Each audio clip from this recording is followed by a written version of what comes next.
Good evening, Dolphins fans. Welcome to another episode of the On the Fin Side podcast with Kat and Paul. Follow us on Facebook, Twitter, all of our social media outlets, as well as the Fansided Network and finfanatic.com.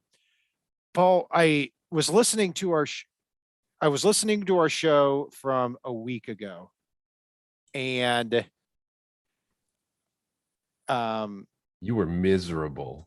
I was miserable. I don't even know which one, but you were miserable. No doubt about it. No doubt about it. So this is what I said. Okay.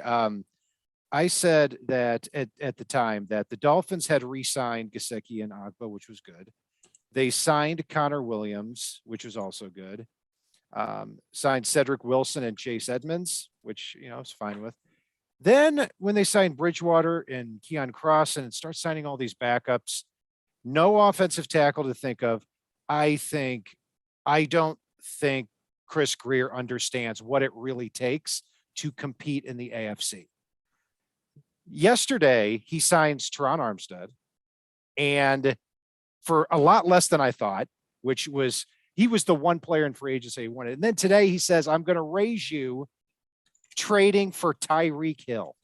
I mean, what more can you say except just straight jubilation? Yeah, I mean, somebody broke it down. So far, Miami has turned Laramie Tunsil into Jalen Waddle, Javon Holland, Tyreek Hill, and we still have a 2023 first from San Francisco. Holy crap. I know it's taken a little while to pay off, but I think we're there.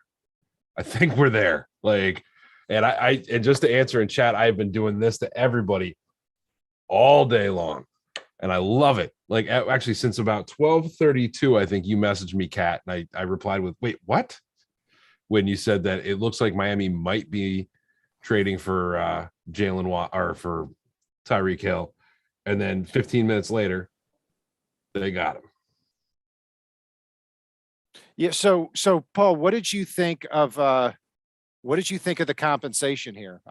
First rounder, second rounder this year, fourth rounder this year as well. So I think our draft coverage is going to take a little bit of a hit, but hey, I'm willing to do it. And we'll then see. A fourth and a sixth next year. Yeah. So I'm going to actually defer on this one to my stepson and my foster son, because I got the opportunity to tell each of them individually. And with both of them, the conversation went something like this. And keep in mind, one of them's 10 and the other is 9. I said to each of them, I said, "Hey, buddy," I said, "what do you think of Tyreek Hill?" "Oh, I love that guy." "Why?" And I grinned at them and got, "Well, he's with the Chiefs." I said, "No." And they went, "Get out of here. I love him. Oh, my God. Wait, what did we give up to get him? Handful of draft picks?" Like, "No, but who else? Who did we give up with those?" "Nobody." And literally got it. Well, that doesn't make any sense. Well, and the crazy thing too is, if you look at it, if you combine what they gave up, if you look at the trade NFL draft value chart, that what they gave up is equivalent to the 12th or the 13th pick in the NFL draft. If you combine all those picks together for Tyreek Hill, 28 years old. There were 2 players in the NFL last year. How many? How many? Do it again. 2. 2. Oh, hey, who there were 2 guys last year who had over 103 catches. 2 of them were Tyreek Hill and Jalen Waddle. Oh, and by the way, they've got 4.2 speed. I mean, I don't know. Casey Hayward said the other day that you just don't want to ever play man coverage against Tyreek Hill. Now you've got to do it against Hill and against Jalen Waddle. And so this is the amazing part about this for me is what the staples of a McDaniel offense are. He makes you hesitate and think. He moves things around and puts you off your spot and delays you for just, even if it's just a fraction of a second. And then now he's coming at you with a bevy of guys that run 4-3 or are a gigantic mismatched tree trunk with the wingspan of a condor. Like, this offense is designed to be a damn nightmare, and if you hesitate for a second, you can't recover. And who do you want to blitz? Because who are you leaving open to blitz? Because we've got a lot of guys you can't cover one-on-one. This is a fun offense, and come hell or high water, this is going to be the most fun Dolphins team to watch that I can remember since 1983 when I started watching football. And they were talking today on NFL Network, and I think it was someone from NFL Network and Greg Rosenthal. And the guy said to Greg Rosenthal, "Do you know when the last time the Dolphins were top 10 in offense? 1995."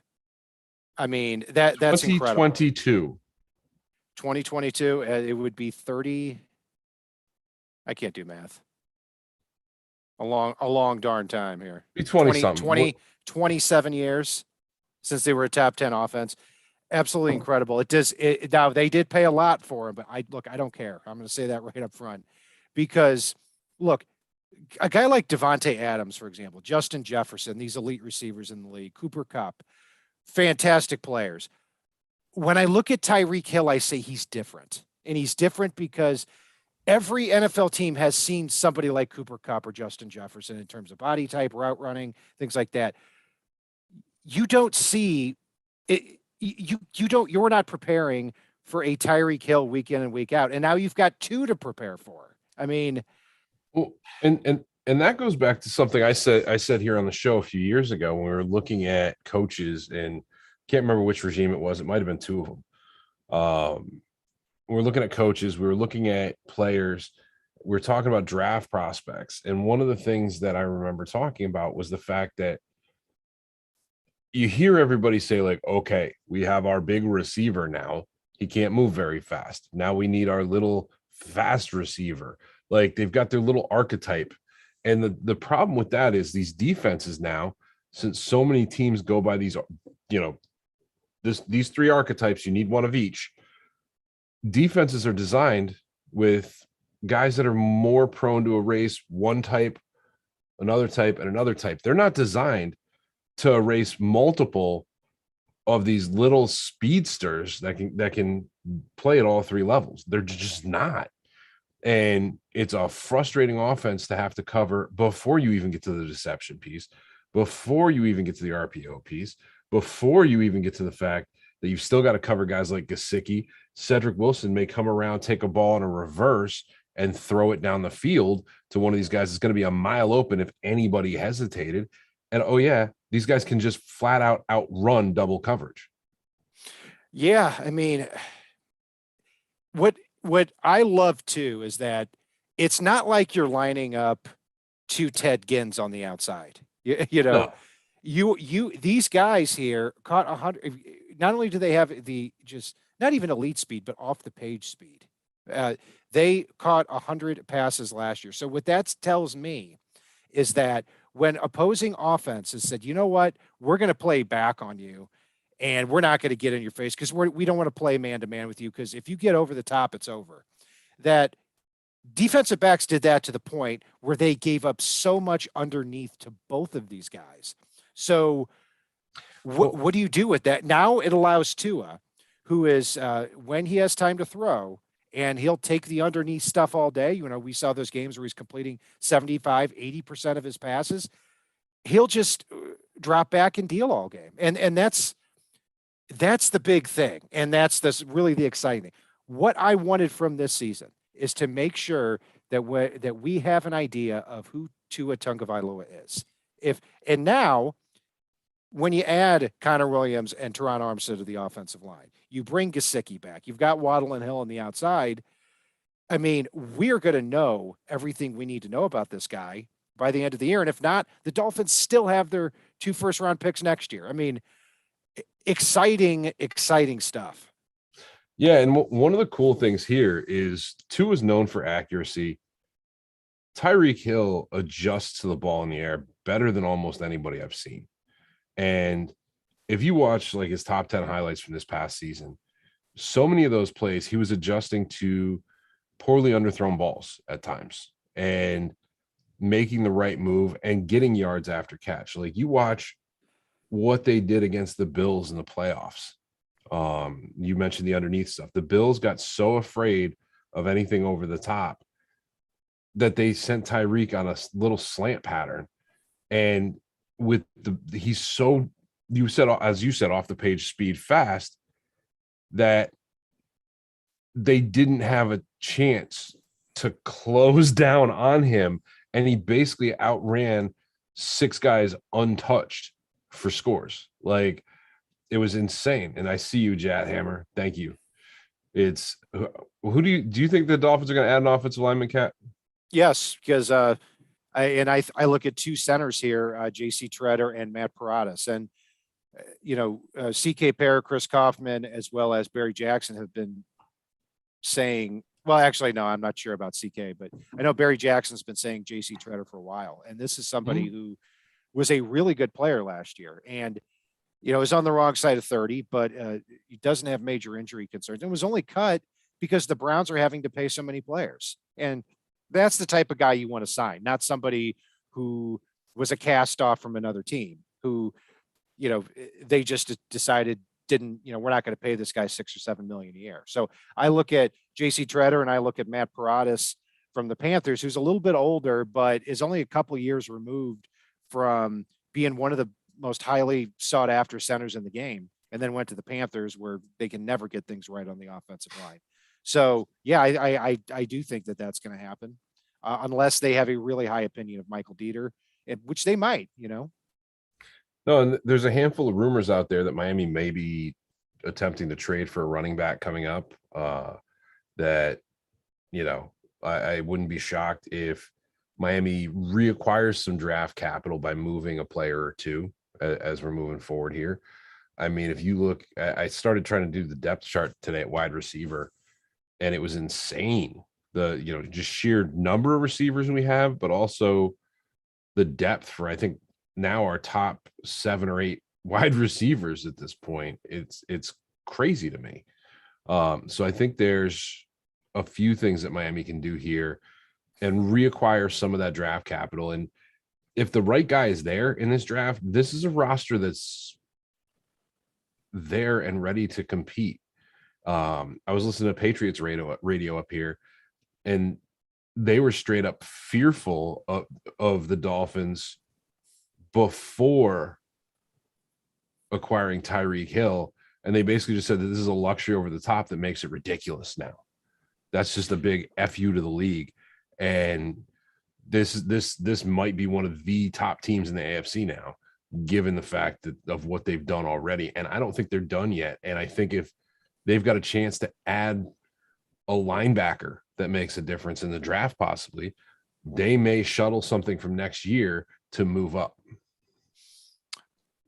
Maybe. Yeah. And I've got to say, as far as the draft is concerned, right now they've got picks in the 3rd, the 4th, the 5th, and 2 and the 7th. I am perfectly fine mentally punting this draft. I mean, we're still going to have our draft shows and everything, but we're going to Funny you say punting. Yes. We're going to be focusing on the middle rounds as opposed to, we're talking about making our first round board and everything like that. That's out the window, obviously. And I'm fine with that. I'm still totally making my first round board, because if there's one thing I've learned, Chris Greer is one of the best in the NFL at acquiring picks.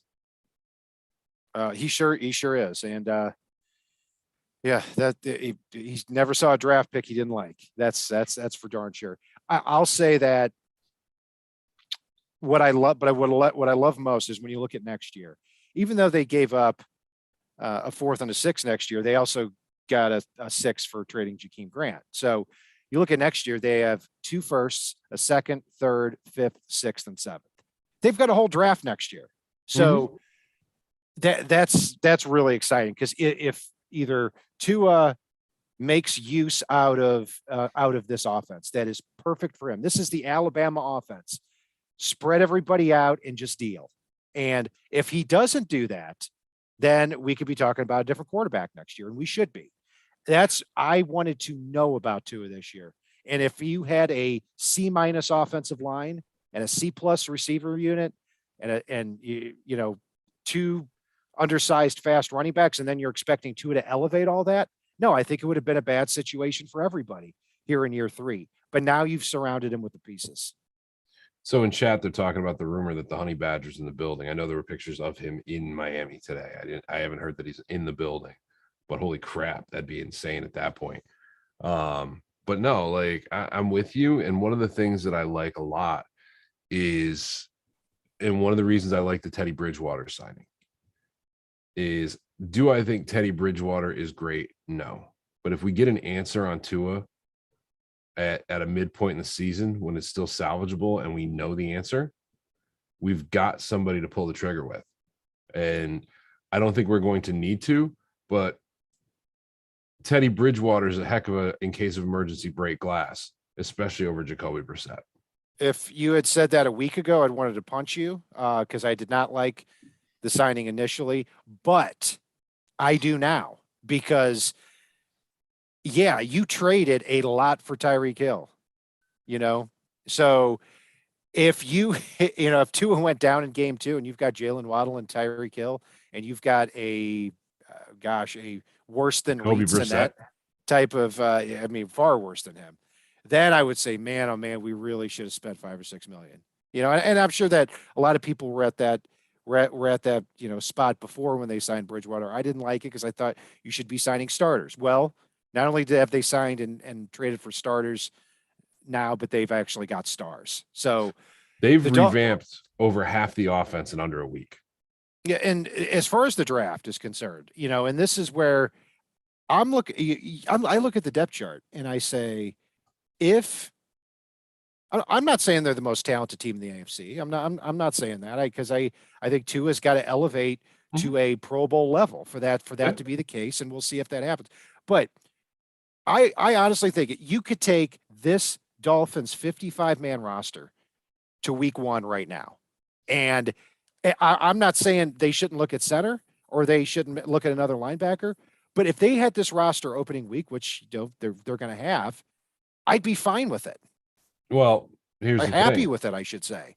Here's the thing. That means you have an undying amount of confidence in this roster, because we'd be going into week 1 without a punter. Yeah, we need a punter. Maybe we don't. Well, punters like fullbacks aren't really, people are, no, I'm just kidding.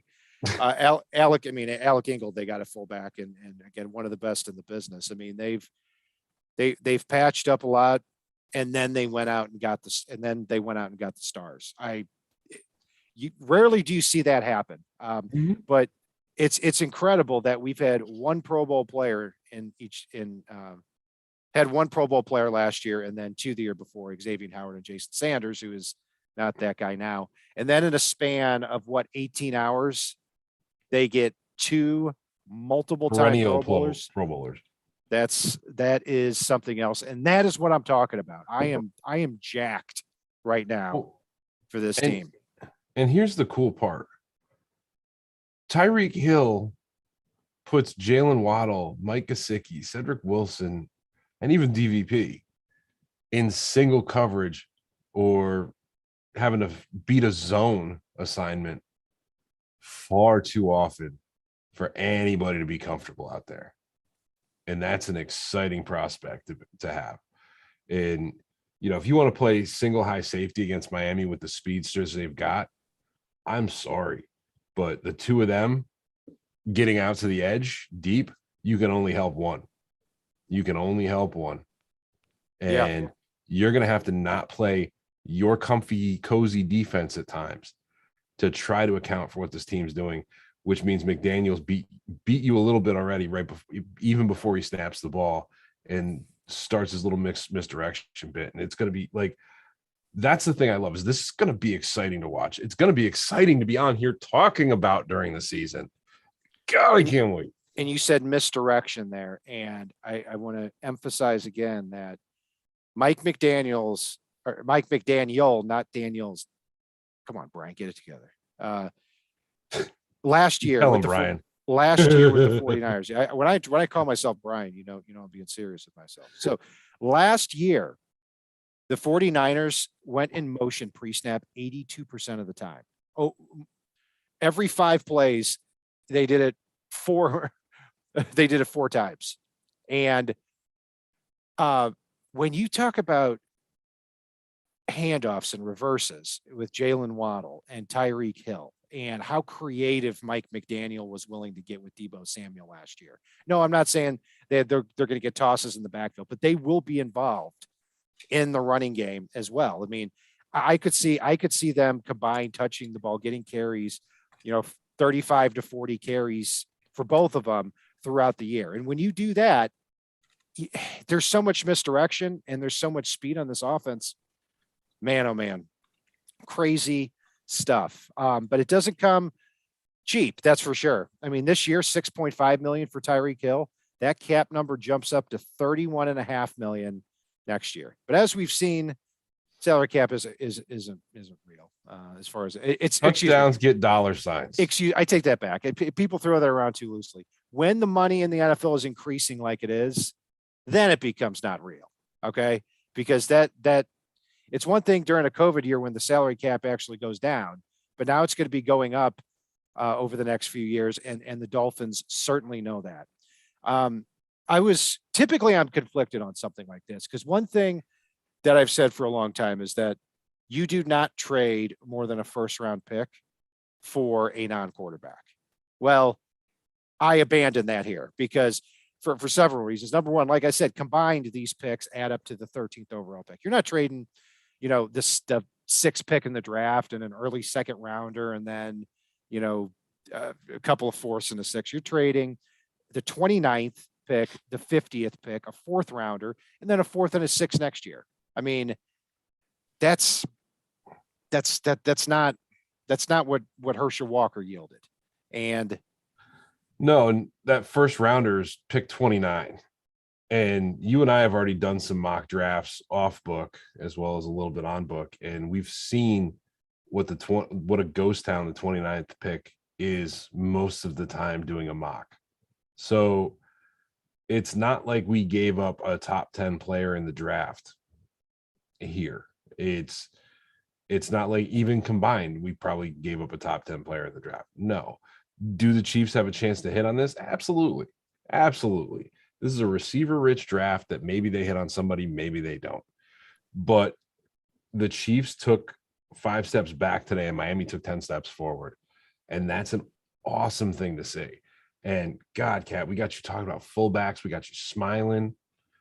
What happened? Hey, when you get a smile from me, it's deserved. Okay.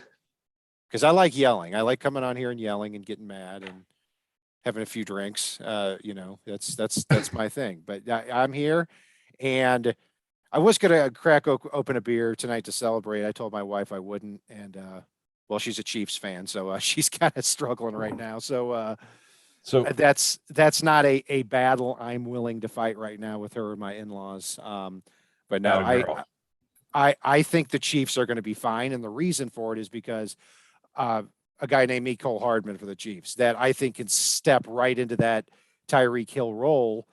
And I thought there was a lot of overlap with them on that offense. I'm not saying Mecole Hardman is Tyreek Hill. Okay. But when you have a quarterback, when you have a quarterback like Pat Mahomes, who I think is the best in the league, and I think you can slot in somebody like Mecole Hardman, who has he's not quite Tyreek Hill. He and Tyreek Hill are a little different, but this guy is fast, and he has been emerging since his rookie year. Now he's going to be able to play 70 snaps a game. Fantasy football owners, I think Mecole Hardman's going to have 1,300 yards next year. And real quick, Kat, though, I did think of one thing that could ruin this trade for me. One thing that could ruin the signing of Terron Armstead. One thing that could ruin some of these free agent acquisitions that we've gotten thus far. And this boils down to you. Don't you dare order a Tyreek Hill jersey. Don't you dare order a Terron Armstead. Get off of Fanatics right now. And don't you dare order yourself one of these jerseys. We are paying these individuals entirely too much for you to ruin their careers miserably like that? Paul, I have a confession to make. Don't you see? I swear to God. No, it's not Tyreek Hill. I found a loophole in the system here. I had an Did old you order a Ryan. fullback? Did you get it No, in gold? I had an old Ryan Tannehill jersey, number 17. I didn't buy a new jersey. I didn't. I know better. Why do you tempt fate? But I did get from, I think it was Patch Vibes. I'll give him a free shout out. I got a very nice Jalen Waddle patch that I can sew over the Tannehill. So I didn't buy it. Christ. I didn't buy a jersey. Okay. That was the rule. Didn't buy a jersey. Oh, so we'll see how this. Hey, I'm gonna give Patch. Can you test it on like not our star players? What can go wrong? I say. Well, there was I got a Tunzel number 67 jersey, and yeah, I was thinking about having like a practice squad guy. Why don't you get an Isaiah Ford jersey? Well, Isaiah, that won't matter. I'm telling Isaiah Ford is going to catch the game-winning touchdown this year that puts the Dolphins in the playoffs. I said that last year, and I was almost right. I mean, he's the glitter of the wide receiver world. Once it like gets on the floor, it's just there forever. No, he's the Kimmy Gibbler of the Miami Dolphins. He just won't leave. So just for our listeners' background, every jersey Cat has ever bought in his entire life ended in utter disaster for the player in question. I'm pretty sure we figured out you got a Merino jersey right around the year he blew his Achilles out. I probably did. I was about 11 then. Yep. Was that 94? Yeah, that matches up. That tests out. Yeah. Who else I got? Jonathan Martin, Kareem Abdul-Jabbar, Jonathan Martin, custom made jersey. And then you ruined two careers with that. Put the Jonathan Martin jersey on, yelled, "Go Richie," and look what happened. Who else I got? I got Tannehill, Minka Fitzpatrick, and Laramie Tunzel right before they at the same year before when they were both traded, 2019. I got that. Ryan Tannehill, I got his, and then he tore his ACL, and then every time we have the same conversation. What could go wrong? And like the universe finds new and innovative ways to destroy and slay. But I didn't buy a jersey. That's. But yeah, I try to find ways to amuse myself. So we'll see. We'll put it to the test. Can you not test it on Jalen Waddle? Good Lord. Yeah, I mean, Paul, I'm pumped. I don't really know what else to say. Okay, I'll put you on the spot here because we're going to start our draft talk here next week. Who is one player right now? One player that comes to mind, realistically, that can be there with the Dolphins' 102nd pick in the NFL draft? That just one player. I've got two at the same position, and that would be Leo Chenal and Quay Walker.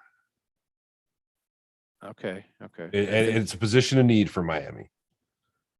And given where Miami's needs lie now, and don't get me wrong, there are plenty of spots they can upgrade, but Miami needs to get somebody like that at 102 or even move up for somebody. I would still pay a little extra to move up and get a guy like Muma just because of what I believe he can be in this defense.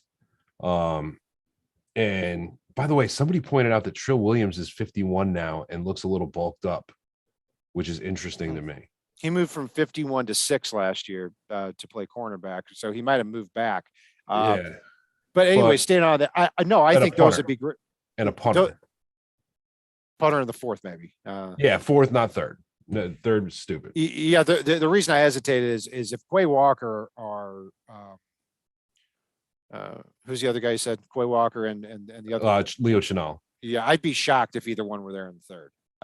Not impossible, but I mean, I'm thinking I think they're going to be more second round, but we've got their second round talent, but the linebacker position is so thick and deep that they may well be those type of guys. Like linebacker is the one position that you can get steals in the third and fourth this year, most likely.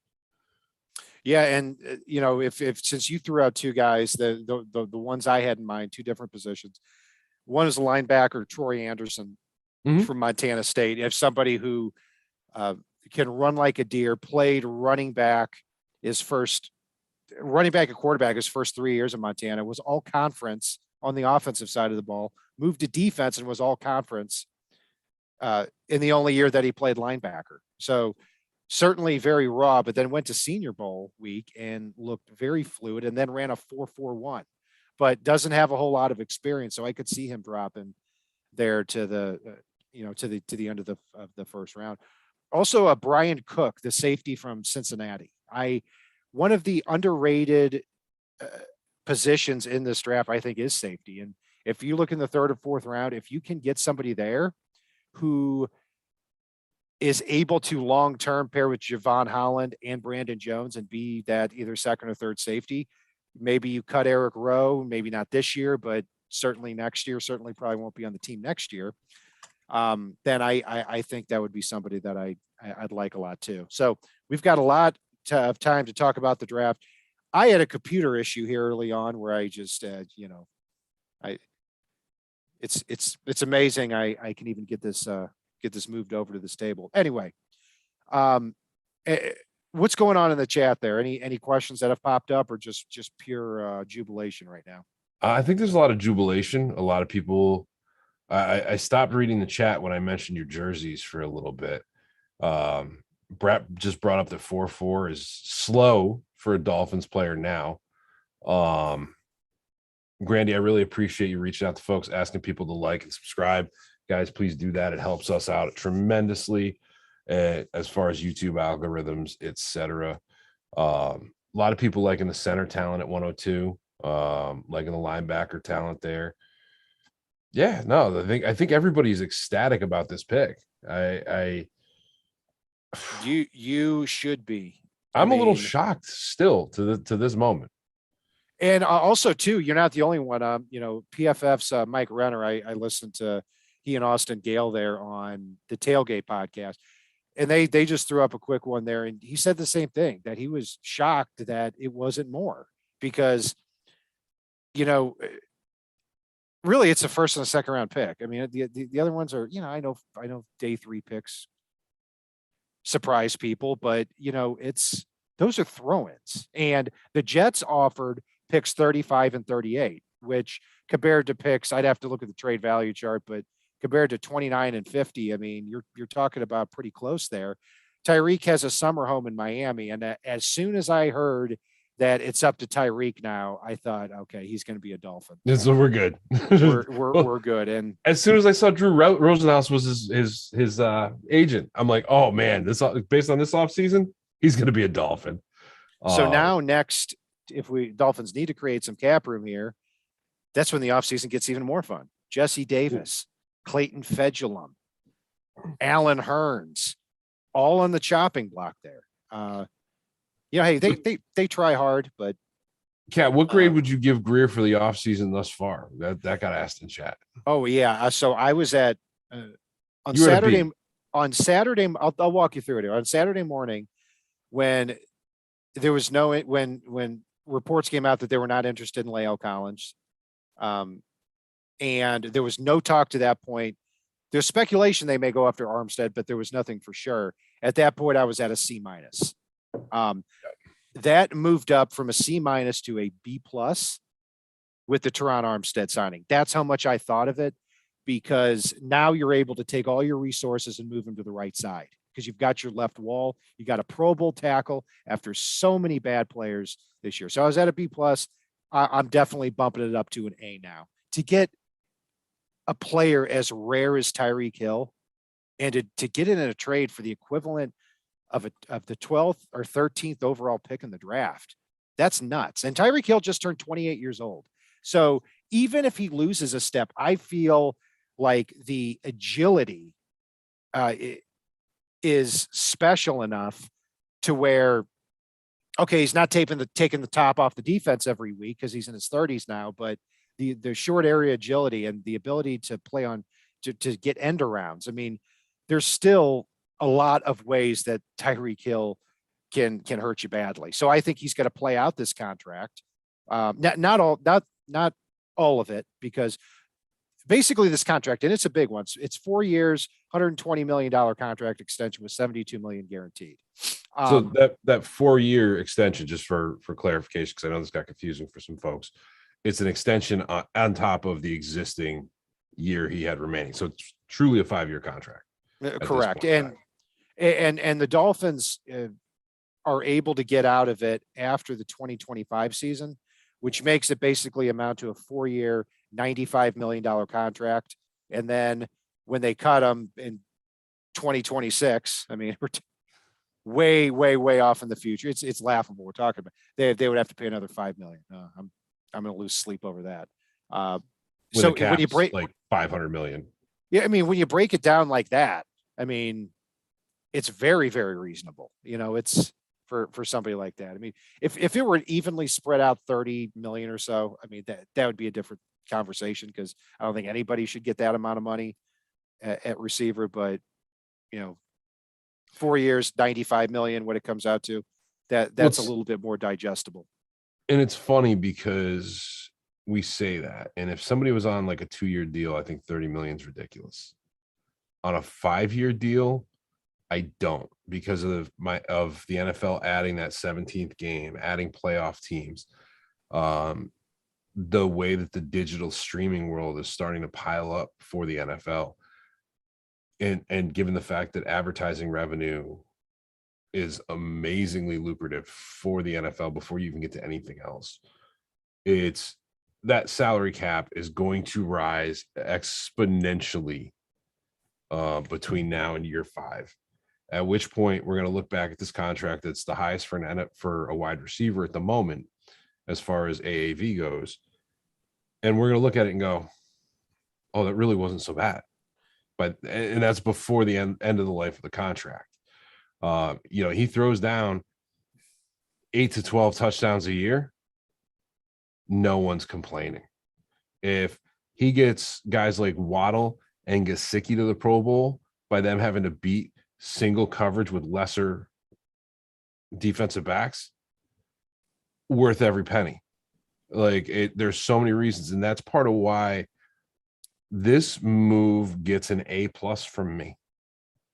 And so does the Dolphins offseason right now. There are still holes on this roster. Every roster in the NFL has holes, every single one of them. And the holes are not as big and deep.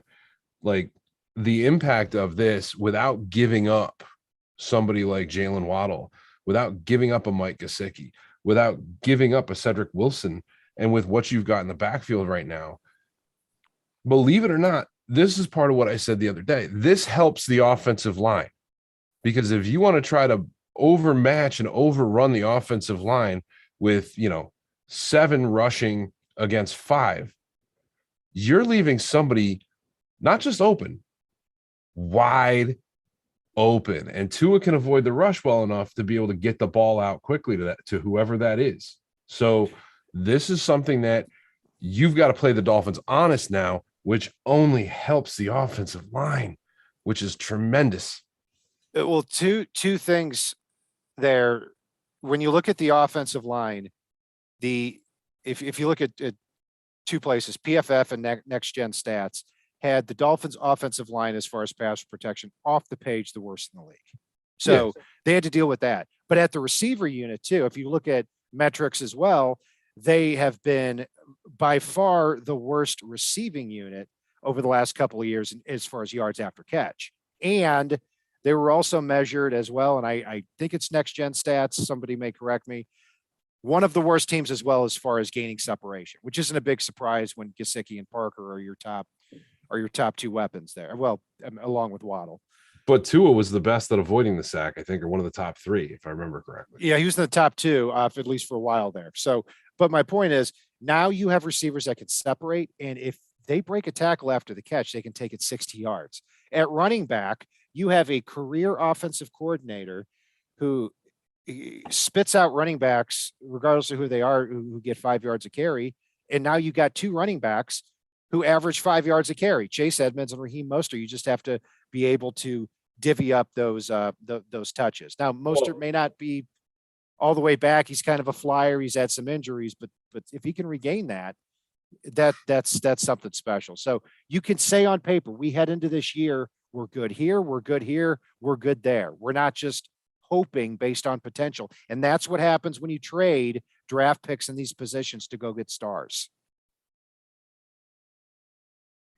Well, and the thing I like, and two things there too, and you can't forget this one. We've got a fullback in Alec Ingold who prides himself on trying to raise any running back he plays with yards per carry by 2 yards. Like that, there's direct quotes from him talking about how if he can raise their yards per carry average by 2 yards, he's done his job. Which, oh my God, like, and I forget what the other point was. I just got so excited talking about fullbacks. I know. I stopped listening when you started talking about fullbacks again, but I'm sure you were correct in what you were saying. No, I was looking at the chat here actually. I'm glad you think I'm correct about Christian Wilkins. Yeah, whatever. So just a few things here from chat. Ignatius G said you probably bought a Yatil green jersey. No, but I wanted to back in 97. So maybe that just the vibes of that is what had him tear his ACL, 3 consecutive years or whatever it was. Brian Asamoah from Oklahoma was mentioned. Yeah, he's another guy that could be there in the 3rd round. Absolutely. Yeah. Yeah. Converted safety, 228 pounds, very productive, but you're looking for speed in the middle of your defense. He's definitely a guy. Cornelius Lucas, Adrian mentioned in chat as somebody who's out there. He's somebody I'd really be open to signing now because he could compete at right tackle, maybe keep Hunt at right guard, and more depth at the offensive tackle spot because you're gonna, if you're gonna start the year without Hunt at right tackle and with Terron Armstead's injury history, yeah, you may need a solid guy like that. But and the other thing too that you may be able to do with a deep wide receiver room is put together a package for Andre Dillard, who we mentioned on the show the other day. I would have, but I mean, I think if he got traded, he'd be traded to a team that would probably start him. Because the other part of it too is like you still have Greg Little on the team. If the Dolphins traded for Andre Dillard just to be a backup, you're probably cutting Little. I mean, I'd be good with it. I think the Eagles could go get a little bit more than the Dolphins are willing to give. That's just me. Dillard and Little came out, I believe, in the same draft and went within a few picks of each other. But I think Dillard's upside was a lot higher than what I saw in Greg Little, if I remember correctly. Yeah, Dillard, they were projected very closely for a while, and then on draft day, Little went early second. Dillard went somewhere in the 20s, but yeah, not too far away. And Dillard was a really good pass protector at Washington State, but it hasn't translated over to the NFL as well. Came from that Mike Leach air raid offense, and that's kind of hurt him a little. And it might hurt Charles Cross in this draft too, because then he went to Mike Leach went to Mississippi State. But I think that would be a mistake. I think Charles Cross is a top 10 pick in this draft somewhere. Won't be by the Dolphins because they don't have any draft picks because they traded them for Tyreek Hill. And now Tyreek Hill may have to wine and dine Cedric Wilson coming up because Cedric Wilson got there first and reserved the number 10. Reserve the number 10. Yeah, that's Cedric's number. Thought it was 1, but I could be mistaken. So nope, Cedric was 10, man.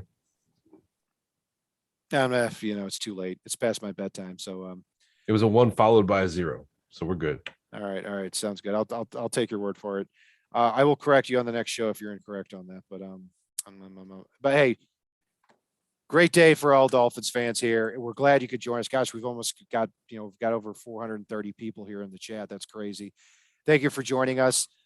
I'm Brian Cat NFL on Twitter. Paul is fanatic_pick. Follow us on Facebook, Twitter, all of our social media outlets. This Saturday, we're going to have a full 1-round mock draft. We're all ready for that. And then during the week, we're going to have some small shows with positional breakdowns. We're going to make sure we get really into it as far as the NFL draft, despite the fact the Dolphins don't pick till the end of the 3rd round. So be sure to join us every step of the way. And if it's not on the right side, it's not on the left side, it is